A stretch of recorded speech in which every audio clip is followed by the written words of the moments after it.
Senideok bake eta on, pazko aro argitsu eta eder honi amaiera emateko kinkan gaude. Espiritu Santua dugu gaur Kristo berpiztuaren doain betea. Beraren indar eta pozak eraman gaitzala bere herri eta gorputza garen hoi mundua eraldatzera. Elizaren misioa hauxe da bai, berri ona denei iristaraztea. Eta horregatik guztiz aproposa ere Aita Santu Frantziskoren evangelizazioari buruzko katekesien laburpen xume batzuk eskaintzea.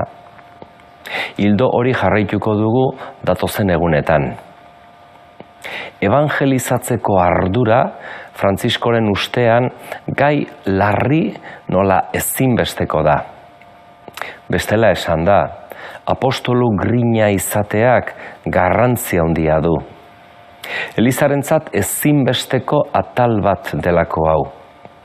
Jesusen ikasleen elkartea apostolikoa jaiotzen dela misiolaria da eta ez proselitista. Batak ez du bestearekin ezer ikustekorik. Proselitismoak bortxa eta beldurra erabiltzen ditu. Espirituak ordea bidean eta abian eratzen du Eliza. Hau ez dadin bere baitan itxi, baizik eta kanporakoi izan dadin. Fede elkarteak Jesusen zena eta estiloa denei kutsatzeko asmoa du. Eta baliteke, gaur egun ardura eta grina hau moteldu izana, epela bilakatu izana. Hala da, batzuetan eklipse bat jasan duela diruri, bere baitan itxi direlako kristau asko. Horiek besteengan pentsatzeko ezinduak dirudite. Bizitza kristauak evangelizazioaren hortzimuga galtzen duenean, aldarrikapenaren hortzimuga, fedea bera gaixotzen da. Berekoi bilakatzen da eta atrofiatu, zimeldu. Misioa bizitza kristauaren oxigenoa da. Eta hau bizkortu eta suspertu egiten da. Hola izanik gauza evangelizatzeko grina berriz aurkitzeko bidean jartzen gera. Idazki santuak eta Elizaren ikasbidea aintzat hartuz. Espiritua hor dugu, beti prest, su hori pizteko nahian. Eta gaur, evangelioko kontakizun bat aipatu nahi nuke, nolabait esangarria dena. Mateo apostoluari deia, eta berak azaltzen digu bere evangelioko 9. kapituluan. Dena horrela hasten da. Jesusek gizon bat ikusten du. Inor gutxik ikusten zuten honela Mateo. Zerga bulegoan zegoela soilek ikusten zuten. Izan ere, zerga biltzailea zen, hau da, Palestina zapaldua zeukan Erromatar imperioaren alde dirua biltzen ari zen pertsona. Bestela esan da, etsaien kolaboratzailea eta herriaren saltzaile. Ez zaigu batere zaila irudikatzea zein mesprezuz begiratzen zuten herritarrek. Publikanoa zen. Jesusen begietan ordea, Mateo gizon bat da, bere miseria eta unditasunarekin. Erne honekin, dio Frantziskok, Jesus ez da adjektiboez arduratzen, berak beti funtsa bilatzen du. Hau bekatari bat da, publikano bat, adjektiboak dira. Jesusek pertsona bilatzen du, bihotza. Hau gizaseme bat da, emakume bat.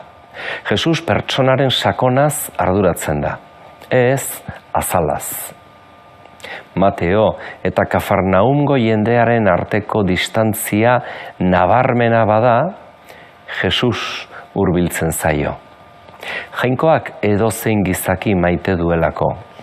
Gizara jo hau ere, ni bekatarien gana etorri naiz, ez zuzenen gana. Jesusen begirada hau ederra da. Bestea maitasunaren hartzaile bezala ikusten duelako.